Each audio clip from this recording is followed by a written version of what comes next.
E aí, pessoas, beleza? Bom dia, boa tarde, boa noite, tudo em paz? Tudo bacaninha? Onde você estiver aí nesse mundão de Deus, nesse mundo infinito de Deus aí onde você estiver, ó. Muito obrigado pela sua audiência, muito obrigado por você estar aí, ó.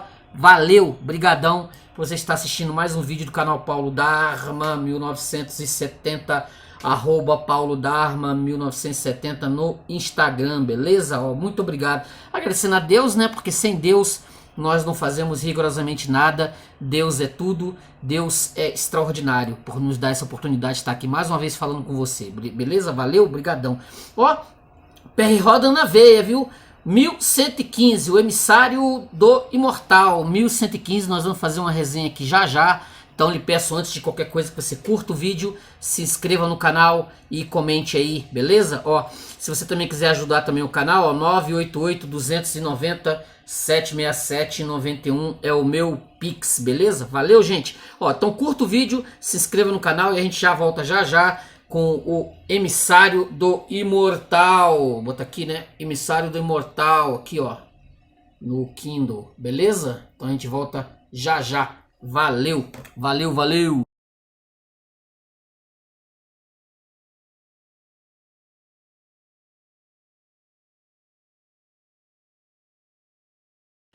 E então, chegamos ao Perry Rhodan 1115, né? 1115. Eu não sou muito bom em matemática, mas eu acredito que de 100 seria um quarto, né? 15. Se eu tiver errado, me desculpa, mas eu acho que 15 é um quarto de 100, é 25.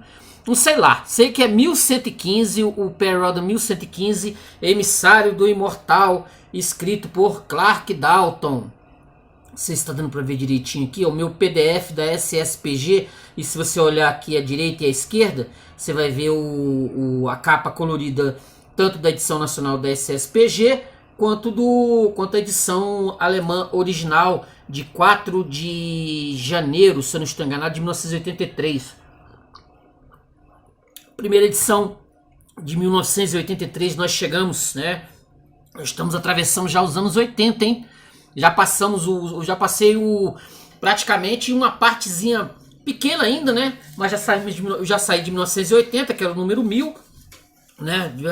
Entrei em 81, 82 e cheguei finalmente a 1983, essa edição 1115, escrita pelo Clark Dalton, emissário do imortal, da qual vamos ter como personagem principal dessa história o famosérrimo Ernest Ellert. Quer dizer, um personagem mítico do Perry Rhodan de tempos, desde 1961, 62, quer dizer, um personagem que de tempos em tempos, eu não sei como é que é agora, né, nas novas aventuras, mas quando era a época do Clark Dalton, de tantos outros escritores, ele regularmente, de tempos em tempos, o Clark Dalton resgatava ele para alguma história.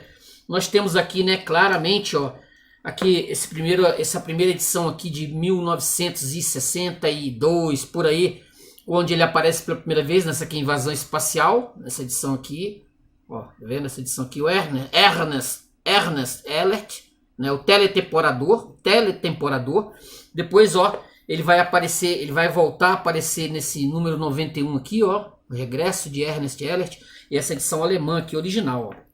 Nós temos aqui a edição alemã, ó, esse mesmo número aqui, esse aqui, ó, vendo? Esse número aqui com essa capa aqui, tá vendo? Do Johnny Bruck, e essa edição aqui, né, já com a capa do norte-americano lá, que eu não vou recordar o nome aqui agora nesse momento, entendeu? Se você lembrar, você deve lembrar o norte-americano que era o capista da Edge Ouro, das edições da Edge Ouro dos anos 70, tá vendo? Mas a capa original é essa aqui. O regresso de Ernest Ellert, em alemão aqui seria Ernest Ellert Rückkehr.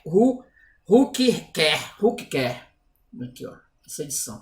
Então, como eu disse, o Clark Dalton trazia sempre de volta, assim ele apareceu, se eu não estou enganado, no 913 também, que eu li há um tempo atrás. Ele de tempos em tempos, o Clark Dalton, que era o autor regular da série, né?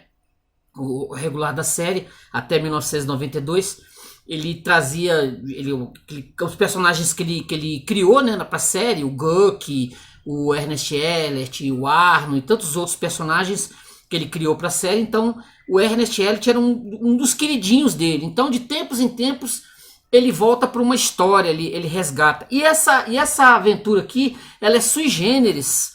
Sui generis, o Clark Dalton, para mim, essa história vale pelo começo. Porque o que acontece aqui?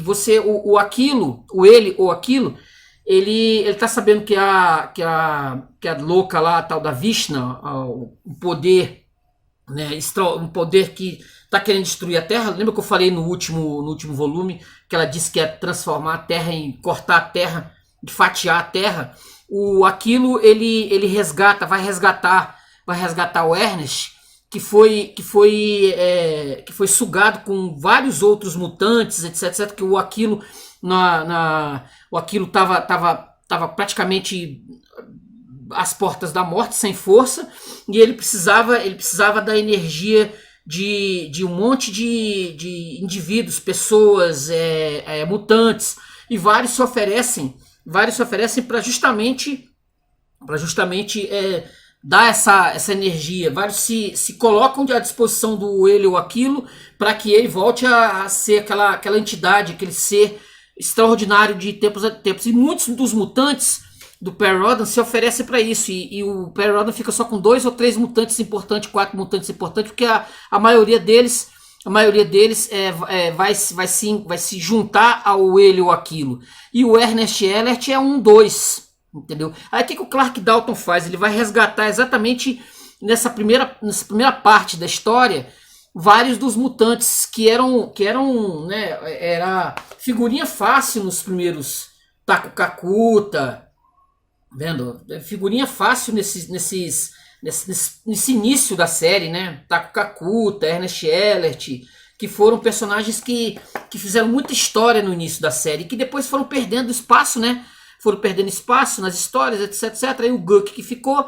Aí acontece exatamente essa ideia do Aquilo de absorver as almas, os espíritos, né, dos grandes mutantes e de outras personalidades. Aí, nesse começo aqui, exatamente isso. Eles dão aqui no resumo da história, ó, o Super Ser, essa entidade, nesse Super Ser, Aquilo, hoje em dia ela já não se chama mais de ele ou aquilo, só aquilo mesmo, né? Decide enviar à Terra um emissário para alertar as autoridades da LTL e da ANSA Cósmica sobre a grave ameaça representada pela entidade Vishna. Porém, esse enviado terá que percorrer um longo caminho até o planeta natal da humanidade, devido aos conflitos que surgem com a consciência detentora do corpo, do qual ele tem que se hospedar para realizar essa jornada. Então, aqui os personagens principais dessa história são o Yasmish Kolaaf, né? O Yasmish Kolaaf. Deixa eu ver se eu pego aqui o nome dos personagens que vão estar nessa história. Deixa eu pegar aqui. Olha aqui. Vai dar aqui, porque eu anotei aqui, ó. Aquilo, a superinteligência avisa a Terra. Ernest Elliot, né, que é o personagem principal, né, o teletemporador como emissário do imortal. O Merg Kolaaf, da qual o Ernest Elliot vai ter que incorporar nesse corpo. Esse Yasmish Kolaaf, que é o irmão dele, né? E esses dois amigos do Merg, né?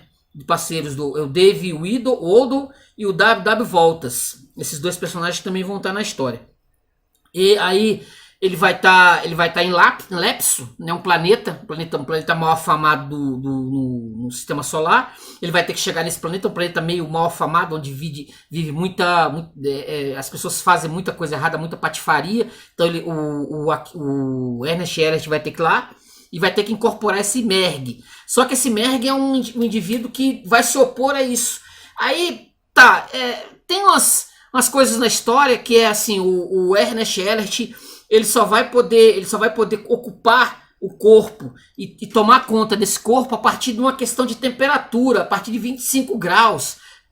Acima de 25 graus ele toma o corpo desse Merg. Abaixo o tal do Merg tem o controle do corpo. Aí vai acontecer um monte de situações que vão fazer a história andar, né, a partir do meio para frente, que é exatamente até ele chegar no planeta Terra, até chegar na Terra e encontrar lá as figuras como Bel, como o Tifo, e essas pessoas que estão tomando conta da Terra, enquanto o Perry Rodan está lá com a Armada Infinita, lá longe no espaço, lá no infinito do espaço.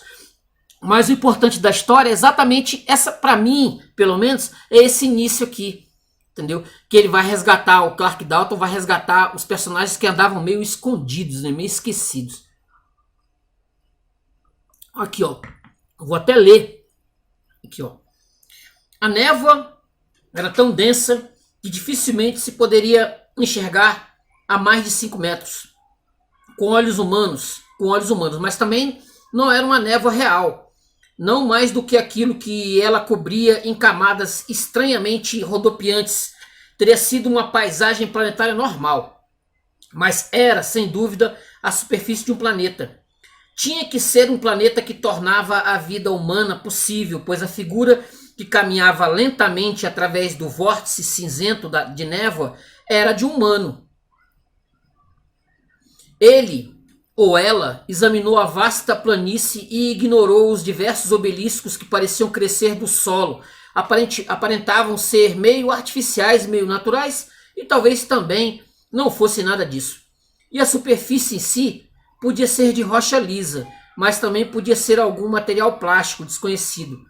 O ser seguiu em frente, intocado por tudo isso, como se tivesse um objetivo definido em algum lugar mais acima na planície envolta em névoa.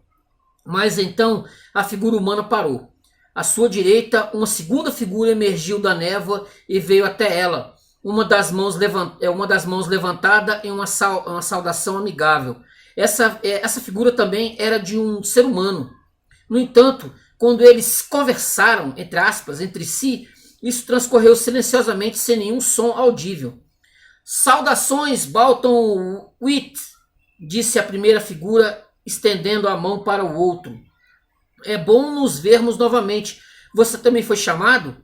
Fui chamado também, Ernest Ellert. Veio a resposta silenciosa, mais fácil de entender. Acredito que não estaremos sozinhos. Os outros também terão recebido a conclamação. Os outros também? Perguntou Ellert, surpreso. Por quê? Balton Witt encolheu os ombros e apontou para frente. Lá fica o centro dos obeliscos e é onde somos esperados, Ernest Ellert. Esse olhou na direção indicada e pensou ter visto figuras reunidas ao redor do ponto central dos obeliscos. Esse centro em si era nada mais do que uma praça aberta, em torno do qual estavam agrupados uma fileira de obeliscos de formas estranhas, por sua vez organizadas quase que matematicamente. Sempre fui muito curioso, disse Ernest Ellert. Então me pergunto do que se trata essa reunião, por que uma manifestação material, quando também podemos receber todas as mensagens de aquilo como consciências puras? Balton Witt teve que sorrir com a impaciência desconhecida de seu amigo. Saberemos em breve, disse ele e seguiu em frente. Ernest Ellert o seguiu. Sua pergunta era justificada. A superinteligência Aquilo era perfeitamente capaz de estabelecer contato com cada um dos bilhões de consciências, sem que a materialização fosse necessária. O imortal devia, portanto, ter um motivo especial para fazer uma exceção dessa vez. Quem são os outros? Perguntou Ellert. E apressou o passo até alcançar Balton Witt. Ele estava prestes a fazer uma pergunta, mas Witt se adiantou. Estamos recebendo companhia. Lá vem Beth Taufre. A telepata e telecineta acenou para eles. Esperaram até que ela passasse entre alguns obeliscos de formas bizarras e se juntasse a eles. Eu sabia, disse ela após a breve saudação. Eu sempre soube. O que você sempre soube, Betty? Perguntou Ellert. Os homens a colocaram no meio e começaram a se mover novamente. Não estavam muito longe do centro dos obeliscos. Todos nós sabíamos que o nosso estado de incorporeidade não duraria para sempre. O quanto eu desejava poder sentir o chão sob meus pés novamente. Sempre via minha existência enquanto consciência incorpórea como algo temporário. Mesmo as coisas temporárias podem significar uma eternidade se estiverem inseridas no contexto de eventos cósmicos. Provavelmente ninguém nunca experimentou isso melhor do que eu. Ellert apontou para a frente através da névoa fluente que não era obstáculo para seus olhos. Eu vejo uma dúzia ou mais de figuras, Beth. Vamos encontrar os velhos amigos de sempre? A telepata assentiu com a cabeça. Fomos todos chamados. Cara, essa é a melhor, pra mim, a melhor parte do livro, cara. Isso aqui é a melhor parte do livro, sem dúvida. Como eu falei antes, né? Vai ter depois uma história em lapso, não sei o quê. Ele tentando incorporar. Vai passar a história praticamente toda, ele tentando incorporar o indivíduo. E aí tem uma coisa meio de espionagem e tal. Mas essa primeira parte aqui, ela me lembra aquelas histórias gregas do Hades, né? Os indivíduos presos no Hades, ou no próprio inferno de Dante, né? Onde eles são seres lá, almas que vivem naquele inferno, e ali eles estão naquele limbo, né? Como se fosse uma espécie de limbo. Esse universo deles aqui me lembra um limbo. Aqui ele vai aqui, ó. Beth Taufre estava certa quando dissera que todos haviam sido chamados. E todos eles também tinham as projeções de seus corpos originais que uma vez haviam deixado para trás do nada.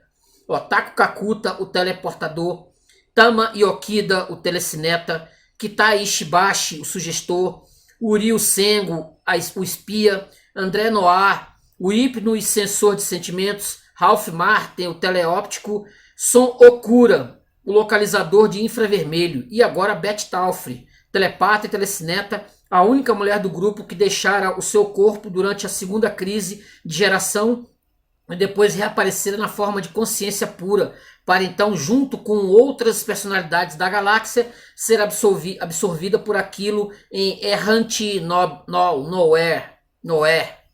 Ernest Ellis viu todas essas personalidades na praça, no meio dos obeliscos.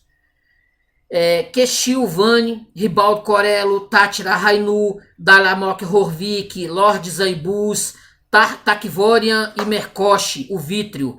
Balton Witt, que estava ao lado dele, era um desse grupo. 17 consciências materializadas e nenhuma delas sem qualidades e capacidades especiais. Eles estavam postados ali e esperavam.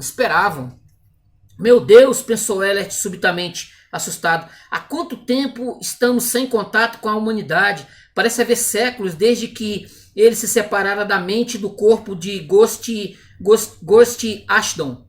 O murmúrio silencioso de impulsos de pensamentos diminuiu quando Taku Kakuta deu um passo para o centro e ergueu a mão para chamar a atenção da multidão. Aqui estamos nós, os velhos amigos e companheiros de Rodan e da humanidade. Seguimos o chamado de Aquilo e podemos acreditar que aprenderemos coisas decisivas. Fui eu quem viu Rodan pela última vez aqui em Eden 2. Ele anunciou eventos que devem ter ocorrido nesse interim. Não sei qual é a natureza deles, mas vamos, talvez, descobrir. Ele ergueu os dois braços agora. Aqui estamos, Aquilo! Nós estamos esperando, entre em contato. A chamada foi repetida mais uma vez por todos juntos, então houve um silêncio mental que não durou muito. Posso sentir a proximidade dele, disse André Noir com um impulso. Agora os outros também sentiram. Era diferente do normal, porque enquanto incorpóreos, unidos na consciência coletiva, raramente havia contato direto com aquilo. Mas agora o imortal simplesmente se aproximava deles às 17 projeções. Exatamente acima deles, no céu nublado, sobre as camadas de nevoeiro, um ponto brilhante emergiu e, afundando lentamente, foi ficando cada vez maior. O movimento descendente parou cerca de 12 metros acima da praça aberta. A bola cintilante e fosca tinha cerca de meio metro de diâmetro e o seu interior indefinível só podia ser reconhecida na forma de listras confusas. Então aquilo continuou a baixar até que estivesse apenas 1 metro acima da superfície lisa. Ali a bola parou, mas a listra continuou a se mover. Sem serem solicitados a fazê-lo, as 17 projeções formaram um semicírculo em torno de aquilo. E novamente foi Taku Kakuta, né? Taku Kakuta, quem falou por todos os outros. Seguimos seu chamado imortal e nos reunimos aqui como você desejou. Seja qual for o motivo dessa reunião, agradecemos pelo dom da projeção, mesmo que não possamos mantê-la para sempre. Nenhuma resposta foi recebida ainda. Aquilo parecia estar esperando. E assim Kakuta continuou. O ser humano é curioso por natureza. Ninguém sabe disso melhor do que você. que disse uma vez que é apenas essa curiosidade saudável que leva ao desenvolvimento de uma civilização. Portanto, compreenda a minha pergunta que faço por todos nós. A pergunta é: por que estamos aqui? O brilho da esfera pareceu ficar um pouco mais intenso. O remexer das listras mais vigorosas, e então todos captaram as palavras silenciosas da consciência coletiva, como se ela estivesse falando diretamente para cada um deles.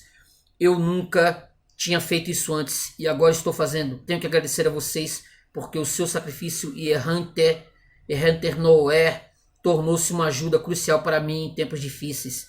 Se vocês não tivessem vindo para mim, uma grande parte do universo poderia não existir mais em sua forma atual.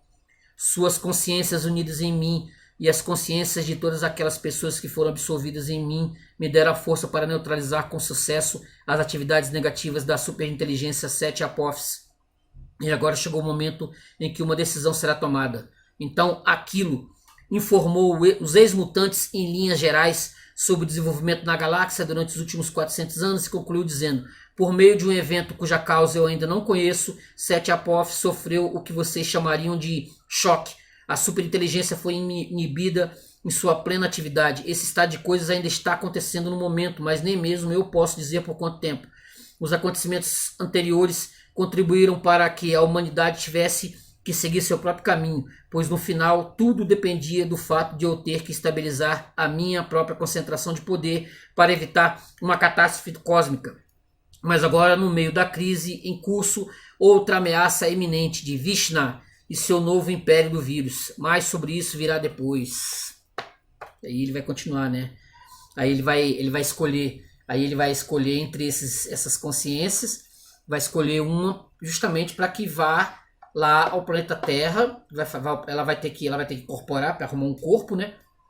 Ela vai ter que arrumar um corpo, e desse corpo ela vai ao planeta Terra e vai avisar lá o Tiflo, o Reginaldo Bell ou Bull, como queiram, entendeu? Da ameaça que está para chegar à Terra. Aí vai ser escolhido, obviamente, o Ernest Ellert, né? E aí ele vai acontecer com isso. E aí a história vai, aí como eu falei, a história vai tomar um rumo que ele vai chegar num planeta, aí lá, né, ele vai ter normalmente esse confronto, ele vai ter que resolver um problema que é justamente de não conseguir ter o controle do corpo, que ele tinha isso antes, no passado, né?